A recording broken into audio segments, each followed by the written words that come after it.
Yesu ashimwe. Nejejwe n'Imana ko impaye uyu mwanya kugira ngo tuganire ijambo ryayo, izina ryayo rihabwe icyubahiro. Nitwa Jacques Twubahimana, jye mugiye kubana. Hanyuma mbere yuko dutangira, reka tubanze dusenga Imana. Data mu izina rya Yesu, Imana ikiranuka, Imana ibera hose icyarimwe, turagushimiye ko uduhaye umwanya mwiza ngo twumve ijambo ryawe. Reka ubane n'ugiye kurigabura kandi n'ugiye kurigaburirwa bose bagabanira imbere yawe, byose bishorowe n'umwuka wera mu izina rya Yesu Kristo. Amen. Reka dusome amagambo y'Imana dusanga mu rwandiko Pawulo yandikiye Abakolosayi, ibice ni 2, umurongo wa 6 kugera ku wa 7. Haranditse ngo, nuko rero nk'uko mwakiriye Kristo Yesu umwami wacu, abe ariko mugendera muri we, mushoreye imizi muri we kandi mwubatswe muri we, mukomejwe no kwizera nk'uko mwigishijwe, mufite ishimwe ryinshi risesekaye. Twongere handi aboneka mu rwandiko Pawulo n'ubundi yandikiye Abafilipi, ibice ni 2, umurongo wa 5. Haranditse ngo, mugire wa mutima wari muri Kristo Yesu. Andi dusorejeho ari n'ubundi mu rwandiko Pawulo yandikiye Abefeso, ibice ni 5 n'umurongo wa 1. Haranditse ngo, nuko mwigana Imana nk'abana bakundwa. Amagambo tugiye kuganiraho mu gihe gito afite umutwe uvuga ngo gukura tugasa na Kristo Yesu. Gukura tugasa na Kristo Yesu, cyangwa mu yandi magambo gukura mu mwuka, tugenda dukura. Twihuse rero tugiye dusoma aya magambo atandukanye agenda atwereka uburyo umukristo akwiye kugenda akura, agira ikigero kimwe avaho agira n'ikindi ageraho.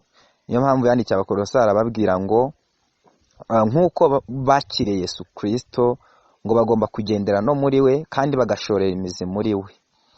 Rero yigeze yabwira abigishwa be mu butumwa bwiza Yohana yanditse, Yesu aca umugani w'uko ari we muzabibu natwe turi amashami. Avuga rero ko nta shami rigomba kubaho hatariho umuzabibu. Bivuze ngo natwe rero nta wundi wo gushoramo imizi buretse Kristo Yesu. Rero ngo ibyo ikizabidushoboza no kugenda tugira umutima nk'uwari muri Kristo Yesu, biturutse mu kugenda twigana Imana.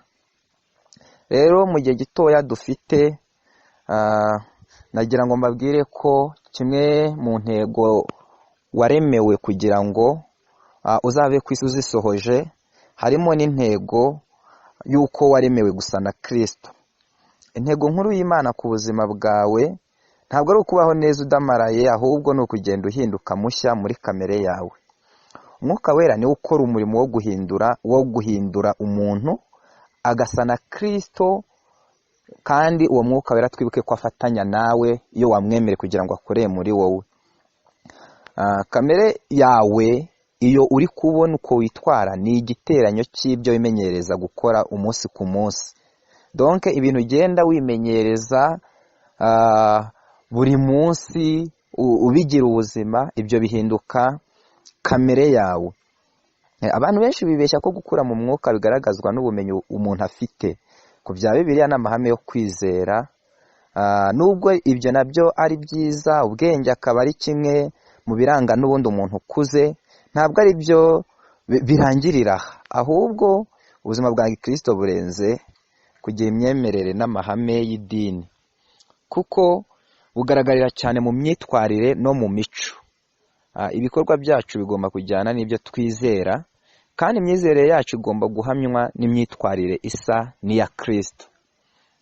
Muri make rero bivuze ngo umukristo ugenda akura agomba kugenda ari umuntu ugaragara mu ngeso nziza, mu myitwarire ye, mu mico, akagenda ahinduka. Imana idufashe. Hanyuma rero twihuse, reka turebe intambwe cyangwa inshingano z'umukristo mu gukura asa na Kristo. Birutse ko iki cyigisho kirarira abantu bakijijwe. Nawe uri kutwumva udakijijwe, uyu waba ari umwanya wawe wo kugira ngo wakire Yesu Kristo nk'umwami n'umukiza wawe, aguha ubuzima bushya, utangire kugendera muri we, hanyuma ahindure ubuzima bwawe, hanyuma bizanarangire akujyanye kugira ngo ubane nawe mu ijuru mu buzima bw'iteka. Izi ntambwe rero cyangwa inshingano zacu mu gukura tugasa na Kristo, icya mbere uzasanga kiranga uyu muntu wifuza gusa na Kristo ni uko agomba kureka imigendere ye ya kera. Umuntu ufite intego yo gukura agasa na Kristo agomba guhindura imigendere ye ya kera, akemera gukomereza mu buzima bushya bwo kuyoborwa na Yesu muri byose.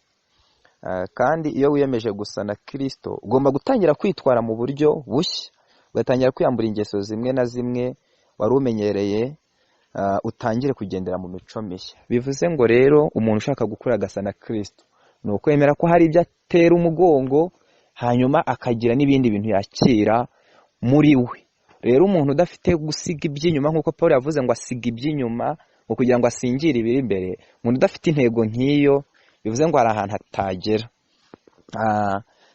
Indi ntambwe ya kabiri umuntu atera cyangwa inshingano ye kugira ngo ase na Kristo ni uguhindura uburyo atekereza.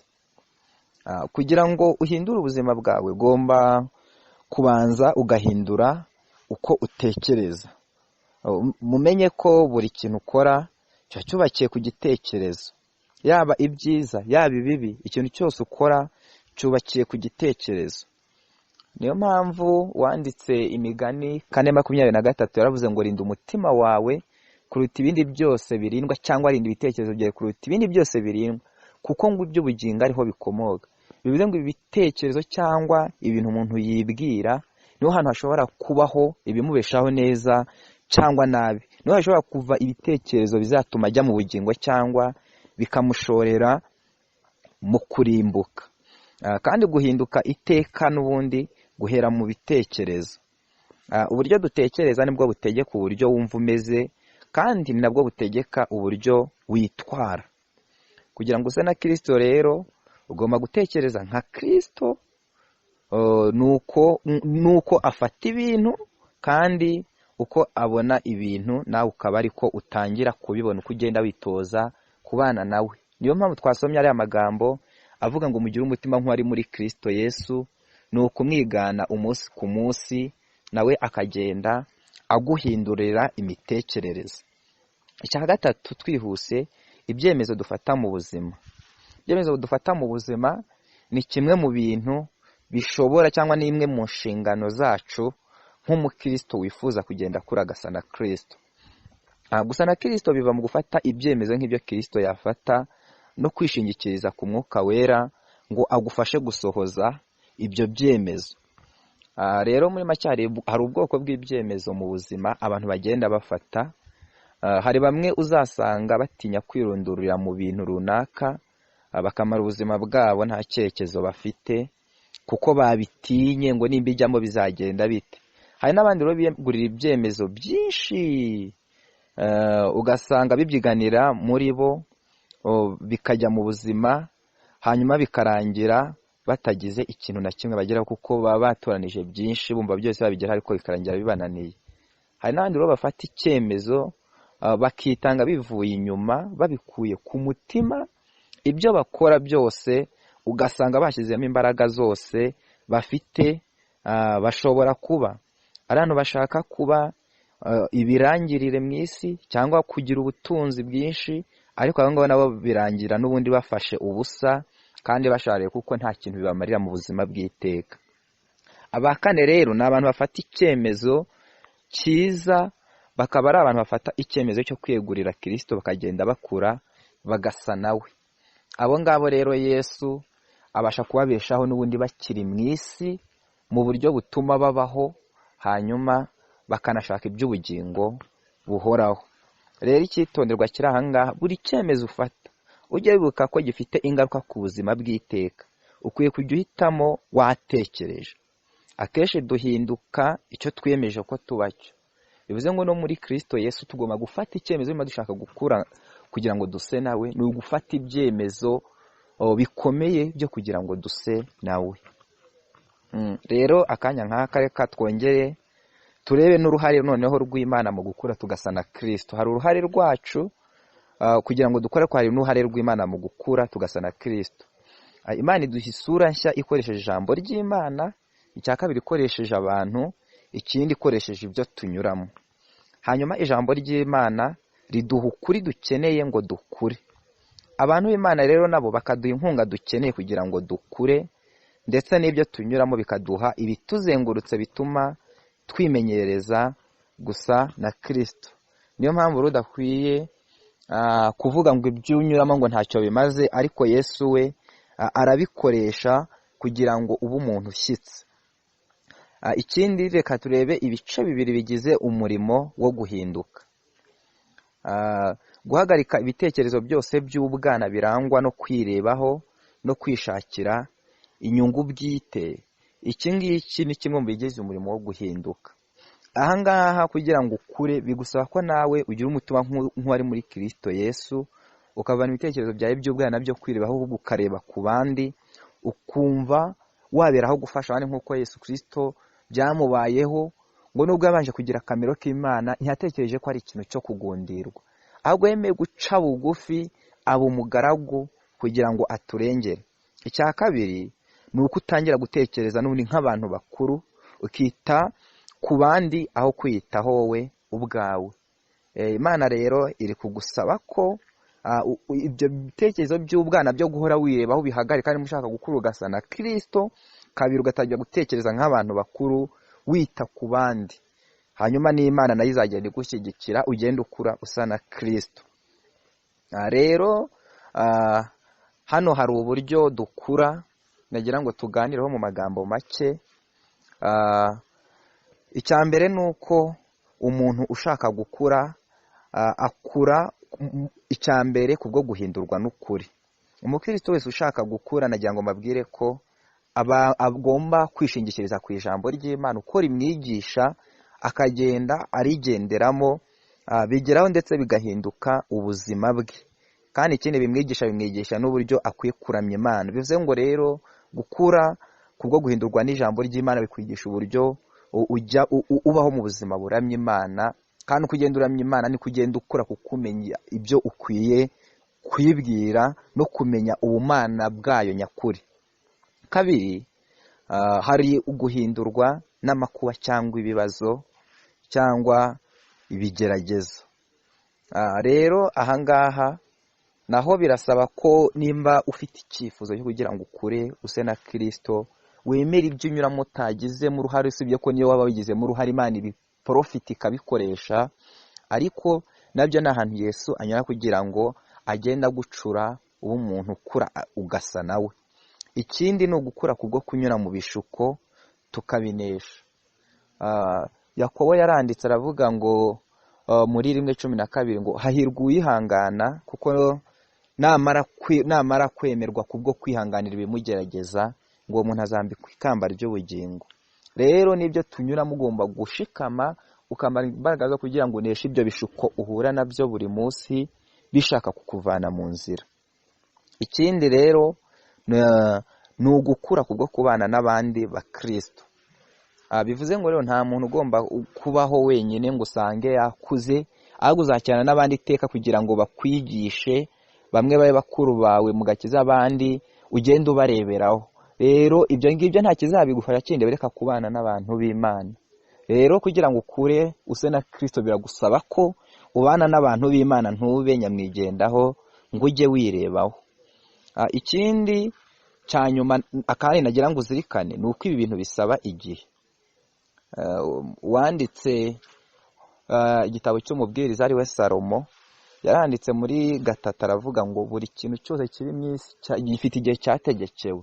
Bivuze ngo hari ibintu jewe ntabasha kwihutisha, ahubwo ngomba gukora icyo ngomba gukora, ibindi bikaba iby'Imana. Ntutegereze ko uyu munsi uzacya wahindutse ugasa na Kristo, ahubwo ugomba kumenya ko bisaba urugendo kugira ngo bitakuvuna cyangwa ukagenda usimbuka intambwe cyangwa etape. Imana itugiriye neza. Hanyuma rero dusoza kugira ngo ndatinda, gusa na Kristo ni urugendo rwe kandi rugenda buhoro nk'uko twari tumaze kubivuga haruguru. Ikindi Imana yita ku cyo kuruta icyo ukora. Hanyuma ikindi Imana irashaka ko dukura n'ubundi tugasa nka Kristo. Ikindi twafatamo umwanzuro, ugomba kwifuza gukura, ukemeza gukura, ugashyiramo imbaraga ngo ukure kandi ntutezwe mu gukura. Gukura mu mwuka ni umurimo w'ubufatanye hagati yawe n'umwuka wera, iyo wamwemereye ngo akorere muri wowe. Hanyuma umwuka w'Imana rero akorana natwe, ntabwo akorera muri twe gusa. Bivuze ngo ntabwo ari ugukora muri twe gusa, ahubwo akorana natwe imirimo itandukanye. Rero muri iyi minsi isuzume uko uri kugenda, urebe niba koko ufite intego yo gukura ugasa na Kristo muri iki gihe cya COVID turimo. Imana rero ikugirire neza, Imana ikurengere, ugende wisuzuma, wikorera evaluation, urebe uko uri kugenda wisuzuma. Reka dusenge Imana kubw'ijambo ry'Imana. Data, mu izina rya Yesu, Imana ikiranuka, turagushimye kubw'ijambo ryawe twumvise. Turaguhamagaye kugira ngo ube ari wowe udushoboza, utwambike imbaraga, utwihishurire, kugira ngo tugende dukura duse nawe Kristo. Reka umwuka wera aganze imitima yacu, atwigishe uburyo dukwiye kugenda dukura kubwo kumwemera akaba mu mitima yacu. Dusengeye n'abandi bazumvira ijambo bo hirya no hino, kugira ngo rizere imbuto muri bo, rigire imbaraga muri bo. Urakoze, ni mu izina rya Yesu Kristo umwami wacu, amen. Mwari kumwe na Jacques Twubaha Imana, Imana ibahe umugisha mu izina rya Yesu, amen.